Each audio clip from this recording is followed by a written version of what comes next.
Victoria Hyam. I'm a clinical psychologist working in the Lancashire and South Cumbria NHS Trust. More specifically, I work in an older adult service and have done for a number of years.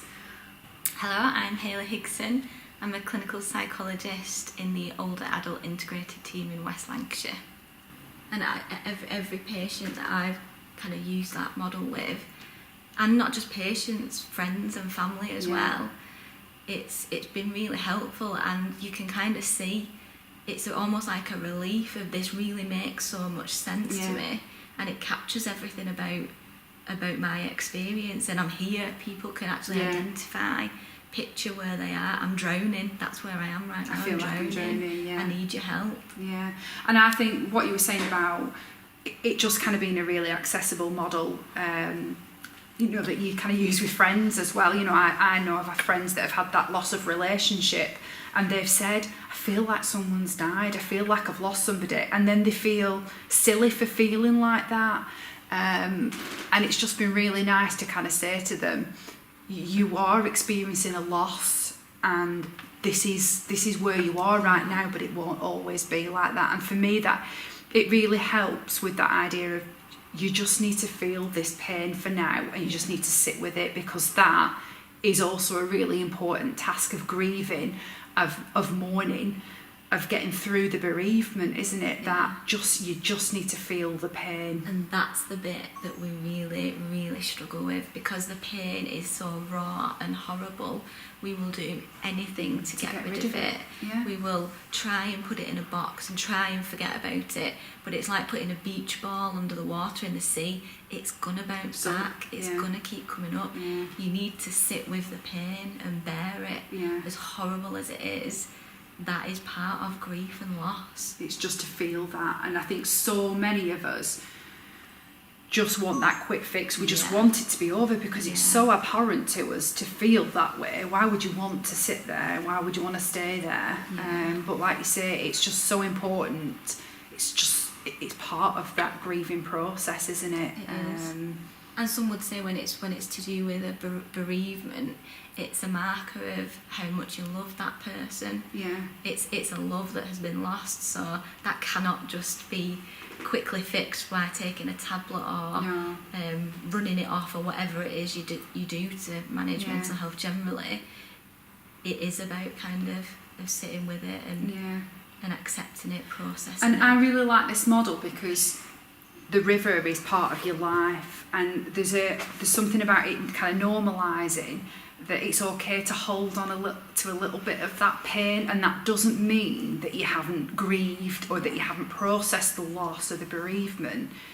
It just means that they meant a whole load to you, and why would you not? You won't want to lose all that. It's holding on to some of that pain, because it's a marker of, like you say, the relationship that you had with the lost other. And I love that, because it's an actual visual difference. So you've got the river of life, the waterfall, and then this new part of the river. It's different, and I think that really captures it, that if you've experienced a significant loss, you can't get back up to that river. You cannot do it. It's always going to be different. Yeah, because so many people say, I just want to be back to myself. I just want to be back to my normal self. And it's almost giving them permission to say, you're never going to be back to your normal self, because you've been through so much. But you will regain some semblance. Like what I talked about my experience with feeling like I'd lost my identity. Part of me was just about acknowledging that loss, and then integrating the two parts of me, and becoming a working mum, becoming that was important to me, but so was this. It wasn't a choice between the two. I could have both parts of me, and that was then my journey forward. It wasn't a case of forgetting everything that I'd been through.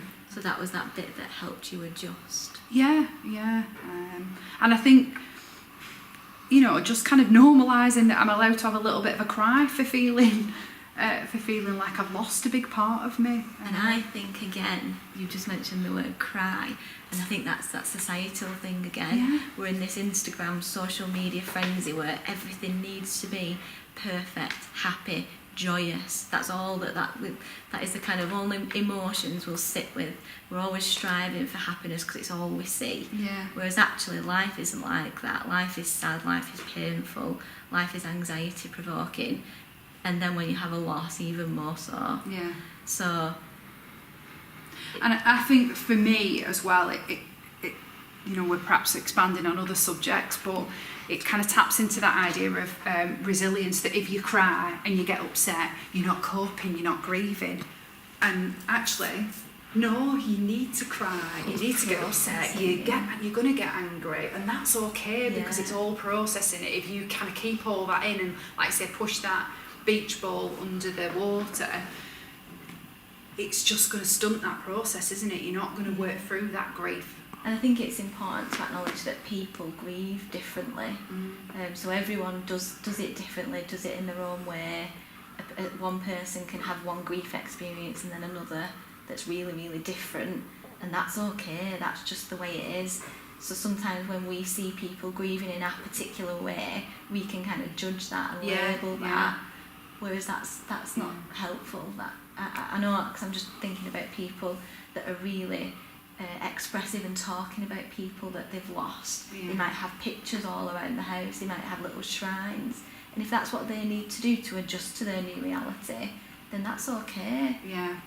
But sometimes people will see that as being problematic and they're living in the past, and obviously it's individual, and you'd need to kind of look at it yourself to figure out, is it something helpful, is it not?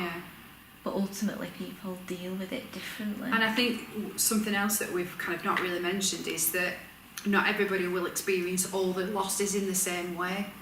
So I don't know what your thoughts are, but you know, often when you're working with older adults, people they've got to that kind of later stage in their life, and they've experienced multiple losses, and there's often the judgment of themselves to say, well I dealt with that really well, and I got on with that really well, and I coped really there, but now I just can't cope. And there's a real like internal judgment about how they're experiencing that particular loss at that particular moment in time. And I think that model that we've talked about just kind of encapsulates that everybody's loss is individual, and your own losses will be different depending on where you are in your river, what resources you've got at the time, and how your boat might have been battered a little bit and things like that. So there's set rules, is there? But that in itself is anxiety that in itself is anxiety provoking, because there's no kind of rule book, is there? No. And it just makes it that's a typical psychologist response to anything. So as usual, Hayley, our discussions have kind of rumbled on, haven't they? It's just been really, really lovely to just kind of sit here and kind of muse on this subject, and I think it would be really nice if if people wanted other subjects that they wanted us to kind of talk about from a personal or a professional point of view. I just hope it's kind of useful for people, really. Yeah, me too, and I think there's something really nice about delivering something informally. I think everyone gets used to PowerPoints and webinars and everything like that, so it's nice to do something in a different forum. Yeah, definitely. But I've enjoyed it as well, so that's good. I hope you've enjoyed it, and you might see us again soon.